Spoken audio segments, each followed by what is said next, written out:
खबर यूपी के बलिया से है, जहां ओम प्रकाश राजभर की पार्टी सपा से बगावत करने के बाद सोहेल देव स्वाभिमान पार्टी बनाने वाले महेंद्र राजभर सिकंदरपुर के कौद गांव में आयोजित कार्यकर्ता सम्मेलन में पहुंचे, जहां महेंद्र राजभर ने ओम प्रकाश राजभर पर जुबानी हमला बोलते हुए कहा कि राजभर समाज के बल पर ओम प्रकाश राजभर ने पार्टी को खड़ा किया है और अपने ही समाज के लोगों को ठगने का काम किया।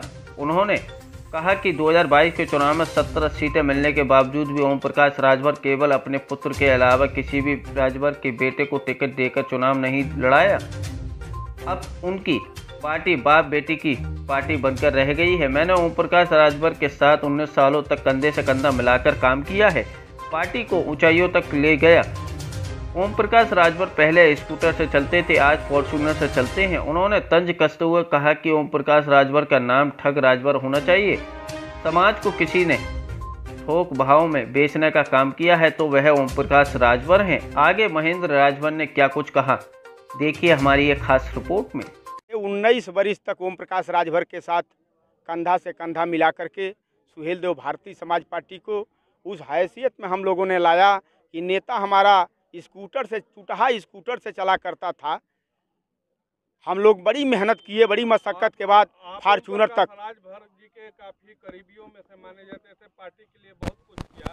आखिर क्या हुआ कि सुहेलदेव स्वाभिमान पार्टी का गठन करना पड़ा आपको? ओम प्रकाश राजभर तो ठग हैं, उनका नाम ठग राजभर होना चाहिए। इसी प्रदेश में प्रदेश सरकार का एक मंत्री उनका नाम रखा था असलम राजभर, लेकिन असलम राजभर शोभा उनके लिए नहीं देता है। उनका नाम ठग राजभर होना चाहिए था।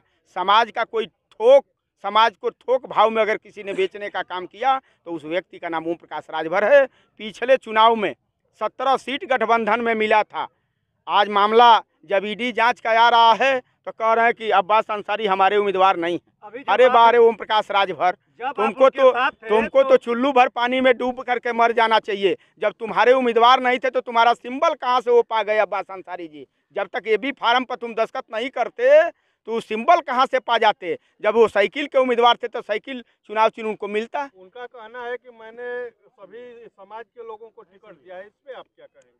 सभी समाज के लोगों को? नहीं, मतलब हर समाज के लोगों को ही, खास तौर से। अरे 19.5 वर्ष तक राजभर समाज उनके साथ रहा श्रीमान जी, और 19.5 वर्ष में 17 सीट गठबंधन में पाए। एक भी राजभर को बाप बेटा के अलावा वो लड़ा दिए हों तो और समाज की बात करते मैं मान लेता। अब्बास अंसारी को आज मऊ शहर के विधायक हैं, उनको ओम प्रकाश राजभर जी मानने को तैयार नहीं है। हालांकि जब अब्बास अंसारी प्रत्याशी से सदर मऊ तो आप उस समय उनके साथ थे, आपका क्या कहना है? अरे हम सुहेल देव भारतीय समाज पार्टी का नेता थे तो क्यों नहीं साथ रहेंगे भाई। आज ओम प्रकाश राजभर समझ रहे हैं कि अगर अब्बास अंसारी का विरोध नहीं करूंगा तो ईडी जांच, बाबा जी का डंडा जब मेरे यहाँ आ जाएगा तो हम हो जाएंगे ठंडा। इस नाते कह रहे हैं कि अब्बास अंसारी मेरे उम्मीदवार नहीं है। मैनपुरी में ओम प्रकाश राजभर जी एक हफ्ते से लगभग बहुत चल रहे थे, लेकिन उनका प्रत्याशी का पर्चा खारिज हो गया। देखा गया कि 2019 में आप उनके साथ थे लोकसभा के दौरान, काफी पर्चा खारिज हुआ। क्यों ऐसा होता है आप ओम प्रकाश राजभर के साथ? ओम प्रकाश राजभर ने जिसको उम्मीदवार बनाया वो शाक्य बिरादरी का था और भारतीय जनता पार्टी भी शाक्य बिरादरी का उम्मीदवार बना दिया। तो ओम प्रकाश राजभर को ये समझ में आया कि अब पैसा नहीं मिलेगा तो अब पर्चा मैं खारिज करा दूं, पर्चा खारिज करा करके बीजेपी से माल ले लूं ताकि हमारा रास्ता साफ हो जाए। इस बात को लेकर के ओम प्रकाश राजभर ने पर्चा खारिज करा। राजभर और बीजेपी का साठगांठ